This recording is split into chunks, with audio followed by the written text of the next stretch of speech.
Thank you. Thank you everybody for coming. And most of all, thank you to the participants who've both come tonight and shared their stories with initially me and then with yourselves. I'm always sort of humbled by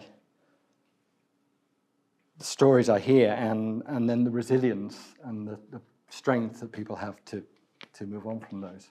And I still remember, some of the people in this room will probably remember this as well. 6 years ago, I was standing in almost exactly this spot for the launch of what was the Twisted Rose and Other Lives, which was a series of paintings I created with the IMH. And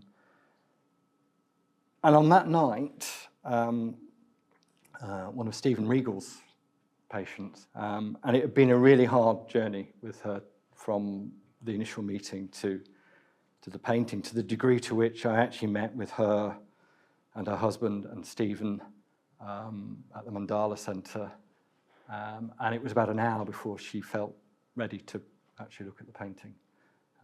But nonetheless, on the opening night, we had a very similar gathering to this, and for the first time ever, she stood up in public and talked about what had happened to her and what the painting meant to her. And I guess that was the beginning for me of a journey of sort of realizing that actually there is something potentially quite powerful in both the artwork, but also potentially in the process. And that's what I'm trying to understand better about, what is it about what on the surface is a very simple thing. I have a dialogue with people, and then we create a painting, and then people see it.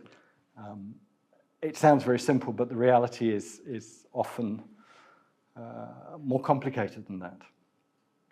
And last year I did a series of paintings with Nottingham CVS and the University of Nottingham, which was called Inside Out.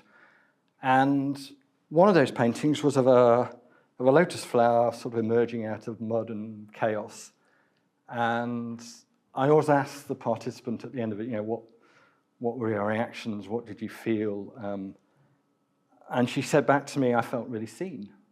I thought, what does that mean? In this context, she wasn't in the painting. It wasn't a portrait of her. What was it that meant that she felt really seen? And I guess that's partly the reason for the title of this new series, Being Seen, but it also made me start to think about what that phrase actually meant. And in talking to the participants, and you'll hear some of that tonight, people will use that phrase, and there's 3 videos we're going to play in the break, again, where that's talked about. And I think there's definitely 2 aspects. One is that the dialogue itself is not the same as talking to a therapist.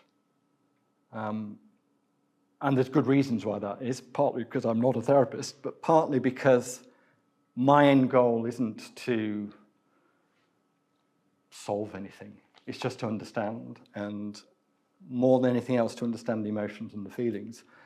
And there's a couple of quotes here. The first one was from someone called, she called herself for tonight Skyban.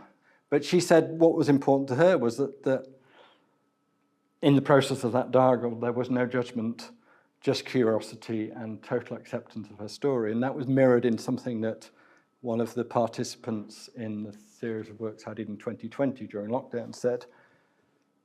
What was important to her was that her story was enough on its own, and that in itself was validating to her. But then the other side of this is that there is something that is produced. There is something that is quite literally seen, a physical artwork that is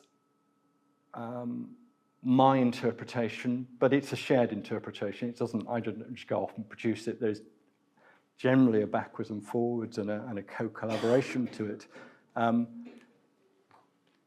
But that painting can give the person a different perspective on their experience. And Rachel, who was one of the participants in that first series of works, and it was almost one of the first ones I'd finished, and she said, looking at the painting, it's almost like now there's a third Rachel, the one who's able to connect to both the people in the painting. And it gave her a different perspective on herself. And so as you listen to the speakers, I just want you to bear in mind this sort of, what does being seen mean in the context of the healing journey from trauma. I started a PhD at the University of Nottingham, and I think I'm doing something interesting, but I'm definitely thrashing around a little bit in terms of what it is. But this concept of being seen is at the heart of what I'm trying to understand, because I think there's something quite important in there, or something quite interesting.